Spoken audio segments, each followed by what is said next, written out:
하나님 아버지 감사합니다. 오늘도 하나님을 예배하기 위해 이 자리에 모였습니다. 방금 우리가 고백한 찬양의 가사처럼 하나님의 능력으로 우리의 삶 가운데 임재하여 주십시오. 우리를 위해 싸우시고 우리를 위해 승리를 주신 하나님을 바라보는 시간이 되기를 원합니다. 이 모든 말씀 예수 그리스도의 이름으로 기도드렸습니다. 아멘. 다시 한 번 더 금요 경배와 찬양 예배로 함께 하시는 모든 성도님들을 주님의 이름으로 환영하고 축복합니다. 이 시간 다 함께 자리에 일어나셔서 하나님 말씀 받도록 하겠습니다. 출애굽기 17장 8절부터 16절까지의 말씀입니다. 저와 여러분 한 목소리로 합독하겠습니다. 시작. 그때 아말렉 사람들이 와서 르비딤에 있는 이스라엘 백성을 공격했습니다. 모세는 여호수아에게 말했습니다.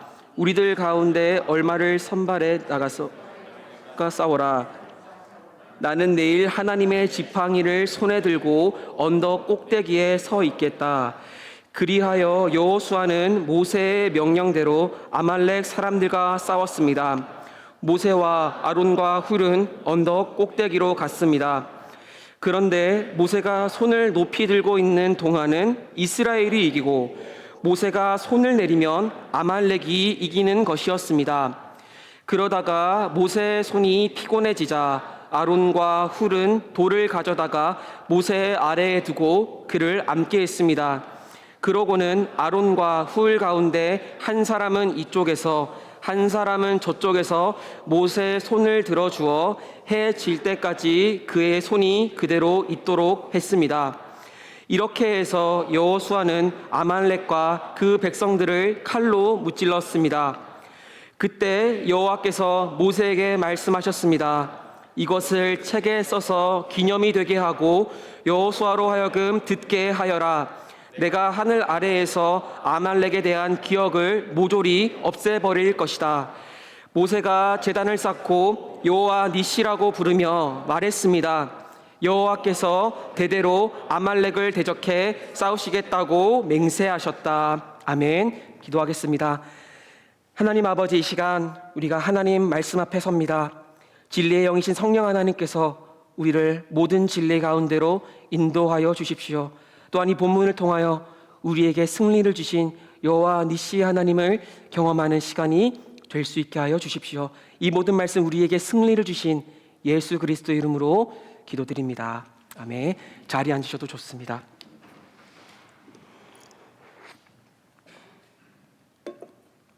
저는 여러분과 함께 모세의 산기도라는 제목으로 함께 하나님 말씀 나누도록 하겠습니다. 저는 한국에서 신학교를 다닐 때 구약 기도와 영성이라는 수업을 들었습니다. 수업 제목처럼 구약에 나오는 모든 기도와 관련된 본문을 배웠습니다. 수업 내용이 굉장히 좋았어요. 그런데 수업 시간이 문제였습니다. 수업은 매주 월요일 오전 9시에 있었습니다. 학생들의 원성은 상당했습니다. 하지만 교수님의 의도는 매우 분명했습니다. 주일 사역 이후에도 월요일에 늘어지지 말라는 거였습니다. 교수님은 수업 오리엔테이션 때 이렇게 말씀하셨어요. 주일 사역 후에도 월요일 아침에 일찍 일어나는 습관을 길러야 한다. 그래서 그 시간에 말씀을 배우고 기도하는 훈련을 하라는 거였어요. 물론 교수님의 의도는 너무나 선하고 좋았습니다. 하지만 가면 갈수록 출석은 자연스레 줄어들기 시작했습니다. 수업을 들으러 온 학생들도 다 졸고 있었습니다. 수업 마지막 피날레는 교수님과 함께 저녁에 청계산 기도원에 가는 거였습니다. 이것도 과제였어요. 교수님께서 청계산 기도원 앞에서 출석을 확인하셨습니다. 그리고 50명 정도 되는 학생들을 소그룹으로 다 나누셨어요. 그리고 청계산 어딘가에 자리를 잡고 기도를 하라고 하셨습니다. 약 한두 시간 정도. 그때가 하필 또 과제 기간이었어요. 그리고 또 저녁입니다. 기도하다가 학생들이 또 졸기 시작합니다. 기도를 하는 건지 조는 건지 이걸 잘 모르겠어요. 그럼 그럴 때마다 교수님이 저희 뒤에 오셔서 주여 하고 한마디를 하고 가세요. 그러면 잠이 깨서 또 다시 기도를 이어가곤 했습니다. 교수님께서는 아마 이 수업을 통해 어떤 성경적인 지식을 전달하는 것 이외에도 한국교회가 가진 소중한 기도의 전통을 학생들에게 좀 알려주고 싶으셨던 것 같습니다. 그래서 이 수업을 제가 오래전에 들었지만 구약의 기도와 영성을 하면 청계산 기도원이 생각납니다. 그리고 교수님이 주여라고 외치시며 다녔던 그 소리가 아직도 귀에 생생합니다. 한국교회는 정말 기도와 관련해서는 뜨겁고 열심인 것 같습니다. 특히 산기도라는 이 기도 형식도 아마 한국교회만의 그 독특한 형식이지 않을까 싶어요. 그런데 오늘 본문을 보니까 한국교회만 산기도를 하는 게 아닙니다. 구약에도 산기도가 등장을 합니다. 모세는 오늘 산으로 올라가서 기도를 하고 있습니다. 누구든지 산기도를 할 정도면 절박한 상황이 있기 마련입니다. 마찬가지로 모세는 아말렉과의 첫 전투를 앞두고 있습니다. 절박한 상황 속에서 산으로 올라갑니다. 아말렉과의 이 전쟁은 출애굽 이후 이스라엘 백성들이 치러야 하는 첫 전쟁이었습니다. 이스라엘 백성들은 준비가 되어 있지 않았습니다. 그러나 아말렉은 명분도 없이 갑자기 튀어나와서 이스라엘을 공격합니다. 너무나 절박한 상황인 거죠. 그래서 모세는 아론과 훌과 함께 산에 올라 손을 높이 들고 하나님을 의지합니다. 그리고 하나님의 도움을 얻습니다. 우리의 삶도 마찬가지인 것 같습니다. 평안할 때는, 행복할 때는 보통 기도하는 것을 잊습니다. 그러나 갑자기 문제가 생기고 갑자기 어려움이 찾아올 때 우리는 그때 간절히 기도하게 됩니다. 그래서 저는 오늘 모세의 산기도와 관련하여 세 가지로 나누어 말씀을 드리고자 합니다. 저는 본문을 통해 첫 번째 기도의 필요성에 대해 말씀드리겠습니다. 그리고 두 번째로 아론과 훌의 반응에 대해 말씀드리겠습니다. 그리고 마지막 세 번째로 모세의 반응에 대해 말씀드리겠습니다. 하나씩 살펴보며 은혜를 나누도록 하겠습니다. 첫 번째입니다. 기도의 필요성에 대해 말씀드리겠습니다. 본문 8절 함께 읽어보겠습니다. 시작. 그때 아말렉 사람들이 와서 공격했습니다. 현재 이스라엘 백성들은 르비딤이라는 곳에 진을 치고 있어요. 그리고 갑자기 아말렉이 등장합니다. 이스라엘은 이제 막 홍해를 건넜어요. 그런데 뜬금없이 아말렉이라는 민족이 등장을 합니다. 그리고 갑자기 이들은 이스라엘과 전쟁을 하려고 해요. 아말렉은 전쟁 전에 선전포고를 하지 않습니다. 공격 전에 항복을 권유하지도 않습니다. 이들은 이스라엘과 어떤 대화조차 시도하지 않고요. 이유 없이 갑자기 등장합니다. 그리고 명분도 없이 전쟁을 벌이고 있습니다. 이 아말렉은 성경에서 에서의 손자라고 합니다. 다시 말해 아말렉은 에서의 후손입니다. 에서는 야곱의 형이죠. 물론 에서와 야곱은 결국 화해를 했습니다. 하지만 에서의 후손과 야곱의 후손은 성경 곳곳에서 끊임없이 갈등하고 싸워요. 아말렉은 굉장히 잔인하고 또한 교활한 민족이었다고 합니다. 모세는 신명기 25장에서 아말렉이 이스라엘을 어떻게 공격했는지를 말해줍니다. 신명기 25장 17절부터 18절 말씀입니다. 모세는 17절에서 이렇게 말합니다. 내가 이집트를 나올 때 아말렉 사람들이 내게 어떻게 했는지 기억해 보아라. 18절 함께 읽어보겠습니다. 시작. 내가 지쳐 피곤했을 때 그들이 길을 가다가 너희를 만나서 뒤처져 있는 자들을 치지 않았느냐? 그들은 하나님을 두려워하지 않았다. 아말렉은 이스라엘의 가장 약한 부분을 집중 공략했습니다. 가장 취약한 부분, 후미를 공격한 거죠. 피곤하고 지쳐있는 자들을 일부러 노려서 공격했습니다. 이처럼 아말렉은 잔혹하며 교활한 전술을 사용하고 있습니다. 그들은 하나님을 두려워하지 않았습니다. 이 아말렉은 이스라엘의 역사 속에서 사라지지 않습니다. 끊임없이 등장합니다. 잊었다 하면 다시 등장을 합니다. 아말렉과 이스라엘의 갈등은, 다시 말해서 에서와 야곱의 갈등은 신약의 예수님까지 이어집니다. 마태복음에서 예수님을 죽이려고 한 이 헤롯 대왕이 에돔 출신입니다. 에돔 출신이란 그 에서의 그 가문의 후손이라는 거죠. 에서와 아말렉의 잔재 세력인 헤롯이 야곱의 계보에서 온 예수님을 죽이려고 했습니다. 아말렉은 사라지지 않았습니다. 그 전에 구약 곳곳에서도 아말렉이 등장을 해요. 사울 왕은 아말렉을 진멸하지 않았습니다. 그러나 다윗은 아말렉을 진멸했죠. 여기서도 아말렉은 다윗이 도시를 비운 틈을 타서 약해져 있는 성을 공략합니다. 그리고 다윗은 아말렉을 공격합니다. 그러나 아말렉은 다 죽지 않았습니다. 그들은 살아남았습니다. 에스더와 하만의 갈등을 보십시오. 하만은 아말렉 자손입니다. 아말렉 자손이 야곱의 자손인 이스라엘을 또 죽이려고 합니다. 진멸하려고 합니다. 하나님은 에서와 이스라엘 백성들에게 승리를 주셨죠. 그러나 아말렉은 사라지지 않았습니다. 야곱의 자손과 에서의 자손 사이에 끊이지 않는 갈등과 전쟁은 예수님 때까지 이어지고 있습니다. 이러한 아말렉은 죄와 사탄을 상징합니다. 물론 예수님께서 십자가로 죄 문제를 해결하셨고 사탄을 패배하게 했습니다. 하지만 그 최후 승리는 요한계시록의 역사의 마지막이 되어서야 비로소 등장을 합니다. 그 전까지 죄와 사탄은 우리를 끊임없이 공격합니다. 마치 아말렉이 계속 야곱의 자손을 공격하는 것과 같습니다. 우리는 바로 여기서 기도의 필요성을 발견하게 됩니다. 사탄은, 죄의 세력은 우리를 가만히 내버려 두지 않는다는 겁니다. 그들은 예고 없이 우리를 공격합니다. 모든 것이 완벽해 보일 때 그들은 우리를 공격합니다. 급습합니다. 이스라엘 백성들은 르비딤에서 지금 막 목마름을 해결한 상황이었어요. 하나님은 르비딤에서 그들에게 물을 공급하셨습니다. 이스라엘은 이제 막 숨을 돌리고 있었습니다. 그때 예고 없이 아말렉은 이스라엘을 공격합니다. 우리가 하나님의 은혜에 충만할 때 사탄은 두려워하지 않습니다. 그들은 우리를 또 공격할 방법을 찾습니다.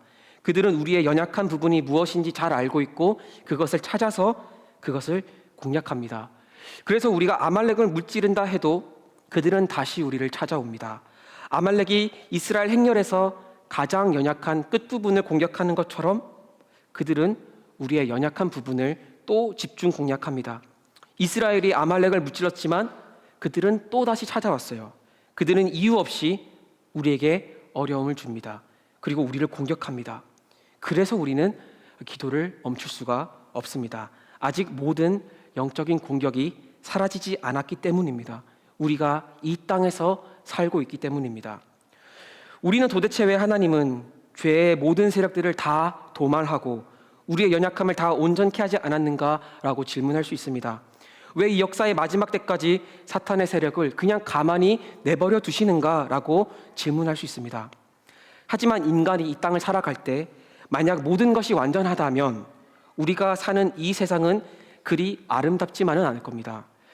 제가 존경하는 목사님 중 한 분이 이런 말을 하셨어요.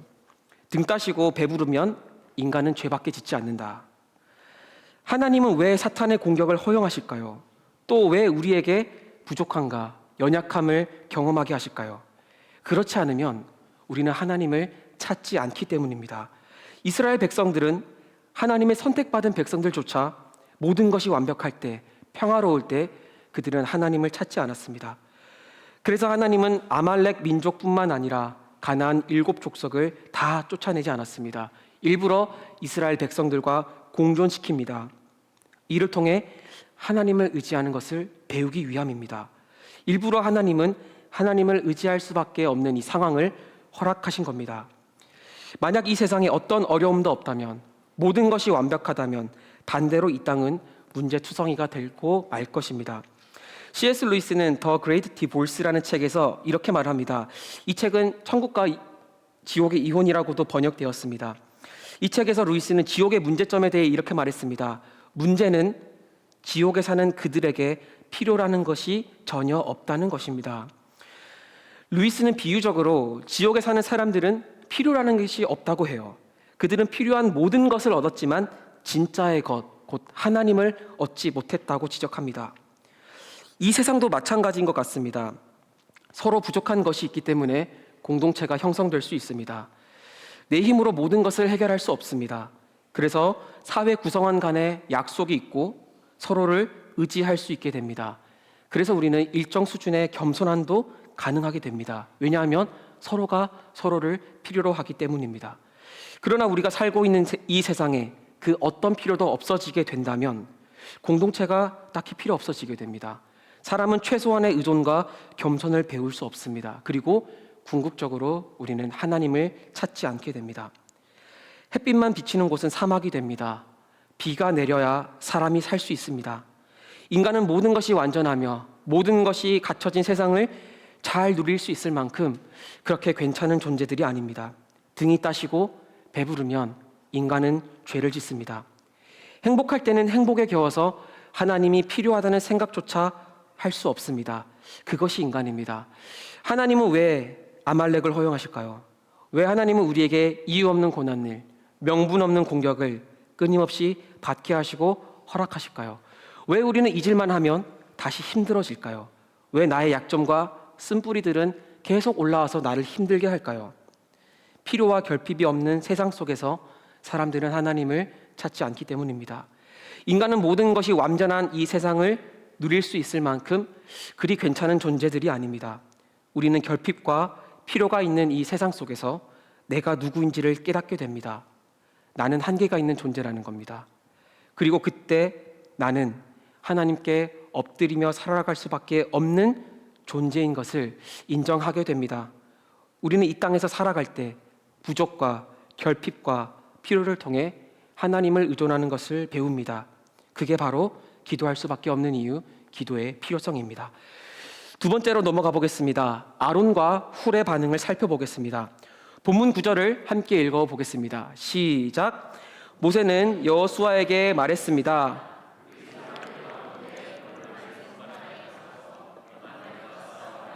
나는 내일 하나님의 지팡이를 손에 들고 언덕 꼭대기에 서 있겠다.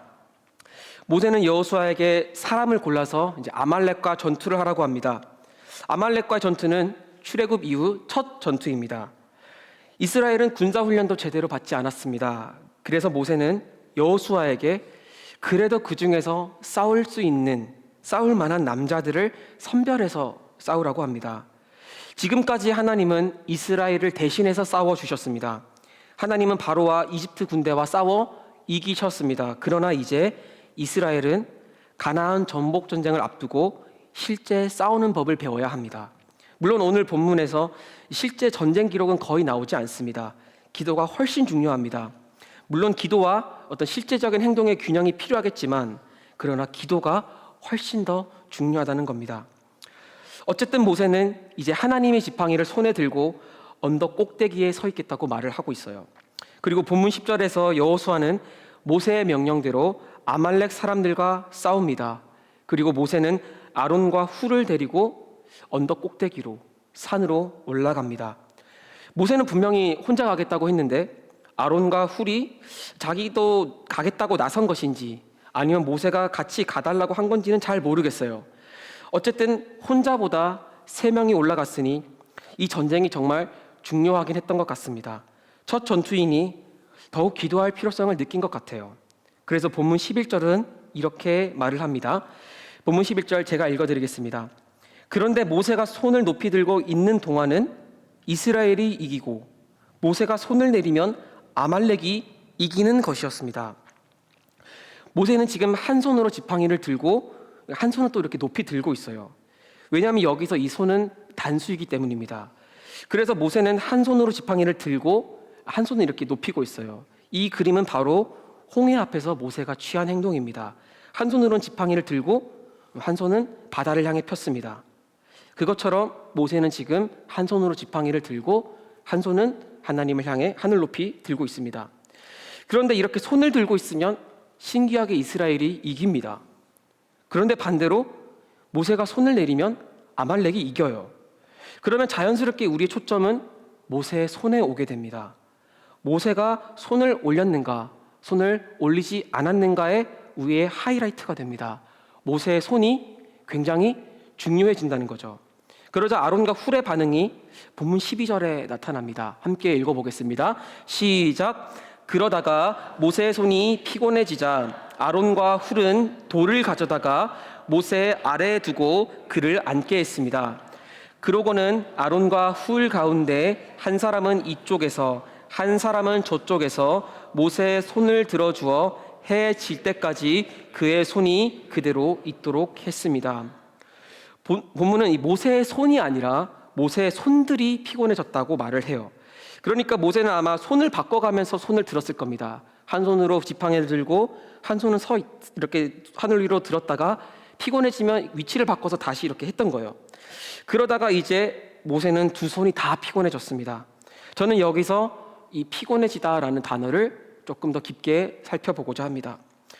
구약 성경에서 피곤해지다에 해당되는 많은 단어들이 있어요. 그런 단어들은 정말 문자적으로 피곤해졌다라는 뜻을 가집니다. 그런데 여기서는 그런 보통의 단어들을 사용하지 않습니다. 오늘 본문에서 사용된 이 피곤하다는 단어의 원어 성경은 무겁다라는 뜻을 가진 카베드라는 단어입니다. 그리고 이 카베드, 곧 무겁다라는 이 단어는 하나님의 영광을 나타낼 때 사용됩니다. 정확히는 영광에 해당되는 단어가 카베드라는 단어예요. 하나님의 영광은 무게가 있습니다. 하나님의 영광은 다른 모든 것들보다 더 무게감 있게 여겨져야 합니다. 하나님의 영광은 다른 모든 것들보다 더 존재감 있게 받아들여져야 합니다. 그래서 이 카베드는 중요하다라고도 번역을 할 수 있습니다. 그리고 모세의 손을 묘사할 때 이러한 카베드라는 단어를 가져옵니다. 다시 말해서 단순히 모세의 손이 피곤해진 것만은 아닙니다. 모세의 손들이 중요해졌습니다. 모세의 손이 올라가면 이기고 모세의 손이 내려가면 지니까요. 그래서 모세의 손은 계속 올라가 있어야 합니다. 그래서 아론과 훌은 모세의 손들이 중요하다는 것을 깨닫습니다. 그래서 아론과 훌은 돌을 가져와서 모세를 앉게 합니다. 그리고 모세의 손을 하나씩 부여잡고 해가 질 때까지 모세의 손이 내려오지 않게 합니다. 저는 이 본문을 묵상하면서 이건 거의 노인학대가 아닌가라는 생각을 해봤어요. 요즘에 이렇게 하면 큰일이 납니다. 신고해야 됩니다. 전쟁이 아침부터 시작됐다고 가정한다면 아무리 적게 잡아도 한 5시간 정도는 이 전쟁을 했을 것 같아요. 저는 어릴 때 의자를 들고 서 있는 벌을 받은 적이 있어요. 제가 특별히 잘못을 한 건 없는데 선생님이 화가 나서 반 전체에 있는 학생들에게 철로 된 의자를 하늘 위로 이렇게 높게 들게 하는 체벌을 내리셨습니다. 제가 그때 9살이었어요. 30분 동안 철의자를 이렇게 머리 위에 들고 서 있었는데 정말 30분인가만 했는데 팔이 정말 후덜덜거리더라고요. 그런데 모세는 30분이 아니라 그 이상, 아마 적어도 5시간 정도 팔을 들고 있습니다. 팔도 팔인데요. 아론과 훌은 모세를 돌 의자에 방석도 없이 해가 질 때까지 앉아있게 합니다. 오늘날 카페나 음식점에도 의자가 푹신하지 않으면 오래 앉아있기 힘듭니다. 그게 나름대로의 장사 전략이기도 합니다. 의자를 불편하게 해서 테이블 수난을 높이겠다는 거죠. 그런데 그 옛날 야곱이 돌베개를 댔다는 것도 야곱의 굉장히 처절한 상황을 나타냈다고 하는데, 그런데 지금 야곱 이후로 수많은 시간이 흘렀는데 모세는 돌 의자에 해가 질 때까지 앉아 있습니다. 그리고 아론과 훌은 산에 보이는 아무 돌이나 주워 왔을 거예요. 최대한 앉기 좋은 돌을 가져왔겠지만 오래 앉아 있어도 될 만큼 좋은 의자는 아니었을 겁니다. 아론과 훌은 왜 이렇게까지 했을까요? 모세의 손이 중요하다고 생각했기 때문입니다. 모세의 손에 따라 전쟁의 승패가 달라진다고 생각했기 때문입니다. 하지만 오늘 본문은 모세가 얼마나 열심히 기도했는지가 주제가 아니에요. 물론 끈질긴 기도는 중요합니다. 하지만 모세의 손 자체에 능력이 있는 것은 아닙니다. 모세는 적어도 그렇게 생각하지는 않았습니다. 모세는 처음에 분명히 하나님의 지팡이를 손에 들고 서 있겠다고 했습니다. 그런데 지금 아론과 훌을 통해서 하나님의 지팡이는 사라지고 모세의 손만이 하이라이트를 받고 있습니다. 아론과 훌은 모세의 손이 중요하셨다라고 잘못 판단했습니다. 그래서 손이 내려오지 않는다면 승리할 것이라고 생각을 했어요. 그래서 아론과 훌은 모세를 불편한 돌의자에 앉게 하고 손을 내리지도 못하게 한 겁니다. 손이 중요하다고 생각한 겁니다. 손이 중요했던 겁니다. 오늘날 사회를 한번 생각해 볼까요? 손이 굉장히 중요하지 않습니까? 움직일 수 있는 발이나 다리보다 손이 훨씬 더 중요합니다. 특히 우리는 교육의 중심인 미국 동부에서 살고 있습니다. 보통 우리는 발보다는 손으로 많은 것들을 성취해온 사람들입니다. 저는 미국 서부를 아직 가보지는 못했어요. 하지만 서부를 이렇게 여행하신 분들은 이런 말씀을 많이 하셨습니다. 서부는 특히 한인 사회에서 성공한 사업가들이 많다고 합니다. 그래서 교회에도 사업으로 성공하고 자리를 잡은 분이 좀 많다고 들었습니다. 반면에 동부는 사업가도 물론 있겠죠. 하지만 보통 교육으로 자리를 잡은 사람들이 많다고 합니다. 그래서 서부와 동부의 분위기가 사뭇 다르다고 들었어요. 일반화할 수는 없겠지만 보통 이런 측면이 있다고 합니다.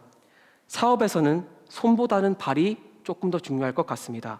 사람들을 만나서 계약을 따내고 빠르게 움직여야 합니다. 그래서 사업에서는 발이 더 중요해 보입니다. 그런데 교육에서는 발보다는 손이 훨씬 더 중요합니다. 손으로 시험을 봐야 되고, 손으로 지식을 습득해야 하고, 손으로 연구를 하고, 또 손으로 논문도 써야 됩니다. 그래서 우리는 손이 너무나도 중요해진 사회에서 살고 있습니다. 신학 공부도 마찬가지입니다. 기도도 중요하고, 책을 읽을 수 있는 눈, 이해력 다 중요한데요.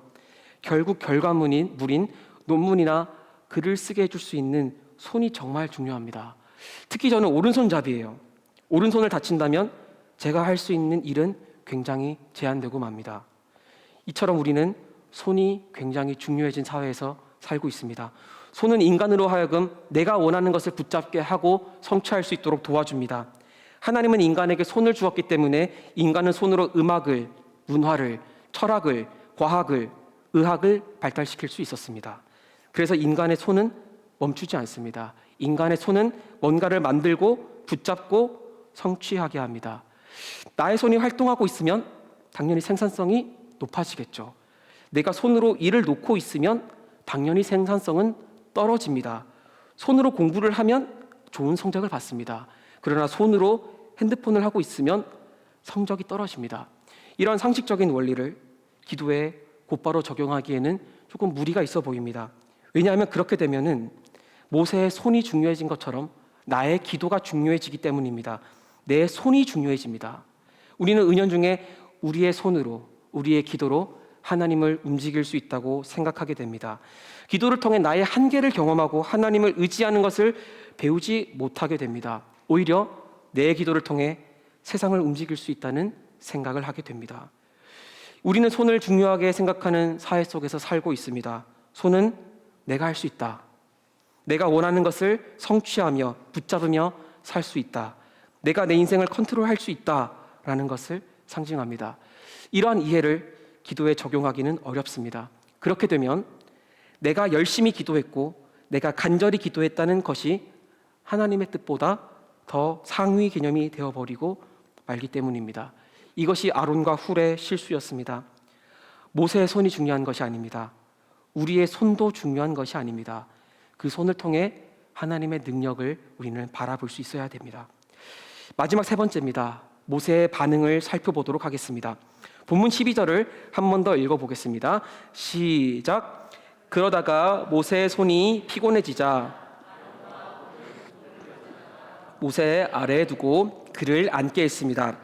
그러고는 아론과 훌 가운데 한 사람은 이쪽에서 한 사람은 저쪽에서 모세의 손을 들어주어 해 질 때까지 그의 손이 그대로 있도록 했습니다. 아멘. 아론과 훌은 모세의 손이 중요하다고 생각했어요. 그러나 같은 본문에서 모세의 손은 조금 다르게 묘사되고 있습니다. 모세의 손이 그대로 있도록 했습니다. 모세의 손은 그대로 있었을 뿐입니다. 여기서 그대로 있도록 했다에 해당되는 원어는 히브리어 원어로 예무나라고 합니다. 한번 같이 발음을 해봤으면 좋겠는데요. 저를 따라서 한번 말해보겠습니다. 예무나. 네, 감사합니다. 이 예무나라는 히브리어에서 아멘이라는 말이 나왔어요. 우리는 기도 끝에 아멘이라고 합니다. 예무나는 믿음과 신실함을 뜻합니다. 그러니까 우리가 아멘이라고 할 때 그것은 기도의 내용이 이루어질 것을 우리는 믿습니다라는 뜻입니다.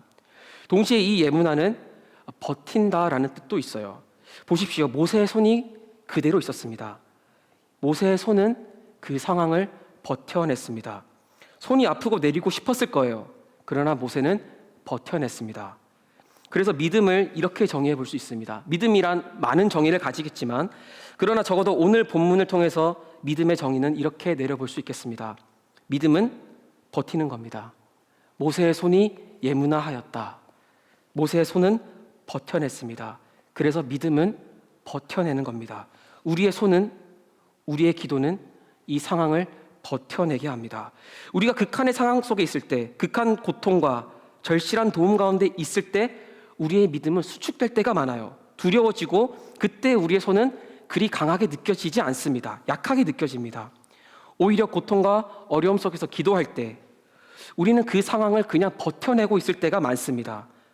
기도하지 않으면 그 상황을 도저히 버텨낼 수가 없는 거예요. 그래서 우리는 기도하며 버텨냅니다. 하나님이 역사해 주시기를, 하나님의 때까지 우리가 버텨낼 수 있기를 기도합니다. 그래서 우리의 기도는, 우리의 손은, 우리의 믿음은 버텨내는 겁니다. 우리의 손은 강하지 않습니다. 우리는 그저 버텨낼 뿐입니다. 혹시 이곳에서 또는 온라인으로 예배드리는 분들 가운데 이 상황을 그냥 힘겹게 버티고 계시는 분이 계실까요? 오늘 본문은 이렇게 버텨내는 것을 믿음의 기도라고 합니다. 버텨내십시오. 그것이 믿음입니다. 그것이 기도의 능력입니다. 여러분의 손을, 여러분의 기도를 예문화하십시오. 버텨내십시오. 그리고 본문 15절과 16절에서 모세는 이러한 자신의 행위를 다음과 같이 기록을 하고 있습니다. 모세가 제단을 쌓고 여호와 니시라고 부르며 말했습니다. 여호와께서 대대로 아말렉을 대적해 싸우시겠다라고 맹세하셨다. 산에서 내려오자마자 모세는 그 후덜덜거리는 손을 붙잡고 제단을 쌓습니다. 그리고 그것을 가리켜 여호와 니시라고 부릅니다. 니시는 깃발과 승리를 의미해요. 하나님이 우리에게 승리를 주셨다는 겁니다. 하나님이 역사해 주실 때까지 모세는 버텨냈습니다. 그것이 모세의 손이었고 그것이 모세의 믿음이었습니다. 주 안에서 사랑하는 낮아진 교회 성도 여러분, 하나님의 때까지 버텨내십시오. 그것이 믿음의 기도입니다. 내 기도의 능력을 믿는 게 아니라 내 손이 중요하다고 믿는 게 아닙니다. 하나님의 때까지 연약하더라도, 수축되더라도, 피투성이가 될 때까지라도 버텨내는 것이 믿음입니다. 그리고 본문 16절을 다시 보시면, 제가 밑줄을 쳐놓은 부분을 한번 볼까요? 다음 슬라이드 넘겨주시면, 여호와께서 대대로 아말렉을 대적해 싸우시겠다고 맹세하셨다라고 이 밑줄 친 맹세하셨다가 원문을 그대로 번역하면 이렇게 됩니다. 손이 여호와의 보좌 위에. 그래서 ESV 성경과 NRSV 성경은 저렇게 번역을 했습니다. 손이 하나님의 보좌 위에 있었다. 여기서 이 손은 누구의 손인지 우리 오늘 본문은 말해주지 않습니다. 지금까지 우리가 살펴본 이 모세의 손이라고 할 때는 본문에서는 분명히 누구의 손인지 밝히고 있습니다. 이것은 모세의 손이다. 그런데 본문 16절에서 이 손은 누구의 손인지 우리에게 말해주지 않습니다. 그냥 손이 여호와의 보좌 위에 있다라고 합니다. 어떤 분들은 모세가 이렇게 두 손을 든 이유가 무엇이냐라는 질문에 이렇게 답을 하는 걸 제가 어릴 때 들었어요. 옛날 TV에 안테나가 있을 때 TV가 더 잘 연결되는 것처럼 우리가 두 손을 들 때 하나님과 더 깊은 연결이 된다는 겁니다. 아주 틀린 말은 아닌 것 같아요. 왜냐하면 어쨌든 모세의 손이 어디에 닿아 있었던 거죠? 하나님의 보좌 위에. 보좌 위에 하나님께 그의 손이, 모세의 손이 닿아져 있었던 겁니다. 저는 한 책에서 이런 글을 읽은 적이 있어요. 짧기 때문에 제가 그냥 읽어드리겠습니다. 누군가와 손을 잡으면 같은 공간도 다른 의미로 바뀐다. 시간도 바뀐다. 모세는 기도할 때 그의 손이 하나님의 보좌에 닿아 있었습니다. 저는 이것을 모세의 손이 하나님의 손을 잡는 것과 다를 바가 없다고 생각을 합니다. 기도할 때 상황은 바뀌지 않는 것 같아 보일 수 있습니다. 기도해도 아말렉의 공격은 멈추지 않습니다. 기도해도 홍해는 갈라질 기미조차 안 보일 수도 있어요. 우리의 상황도 마찬가지입니다. 기도해도 전혀 안 바뀌는 것 같고요. 역전될 것 같지도 않습니다. 그러나 우리가 하나님의 손을 잡는다면, 우리의 손이 하나님의 보좌에 닿는다면 그 같은 상황과 공간은 다른 의미로 바뀝니다. 시간도 바뀝니다. 손을 잡는다는 것은 매우 특별한 관계를 의미하기 때문입니다. 누군가 손을 잡으면 같은 공간도 다른 의미로 바뀔 수 있습니다. 시간도 바뀔 수 있습니다. 우리는 아무의 손이나 잡지 않죠.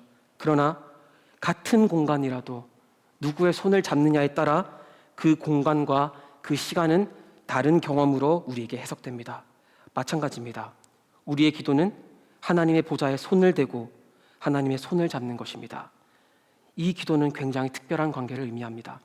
하나님의 손을 잡으십시오. 그러면 상황과 공간과 시간은 다른 의미로 바뀔 겁니다. 버텨낼 수 있게 됩니다. 그리고 하나님이 여러분을 위해 싸우는 것을 경험하게 될 것입니다. 저는 마지막으로 본문 16절이 어떻게 궁극적으로 성취되었는지를 말씀드리고 설교를 마무리하고자 해요. 본문 16절 함께 읽어보겠습니다. 시작. 여호와께서 대대로 아말렉을 대적해 싸우시겠다고 맹세하셨다. 여기 이렇게 맹세하셨다는 이 부분을 원어로 직역하면 손이 여호와의 보좌 위에라고 해야 한다고 말씀드렸습니다. 그리고 여기서 이 손은 누구의 손인지 말하고 있지 않다는 것도 말씀드렸습니다. 모세의 손일 수도 있습니다. 그리고 이 손이 여호와의 보좌 위에라는 이 약속은 신약의 예수 그리스도를 통해 성취되었습니다. 로마서 8장 34절 제가 읽어드리겠습니다. 누가 정죄하겠습니까? 죽었을 뿐 아니라 살리심을 받으신 분은 그리스도 예수이십니다. 그분은 하나님 오른편에 계시며 우리를 위해 간구하십니다. 예수 그리스도께서 하나님의 보좌 우편에 계십니다. 계시록은 어린 양이 보좌 위에 계신다고 합니다. 그리스도의 손이 하나님의 보좌에 닿고 있습니다. 그분이 우리를 위해 간구하고 계십니다. 우리는 때로 기도라는 행위를 못할 수도 있어요. 기도를 하더라도 기도를 하루 종일 할 수는 없습니다. 모세처럼 해가 질 때까지 5시간 이상이나 기도를 할 수 없는 노릇입니다. 그러나 예수 그리스도께서 지금 여러분을 위해 하나님의 보좌에 손을 대고 계십니다. 예수님께서 우리를 위해 기도하고 계십니다.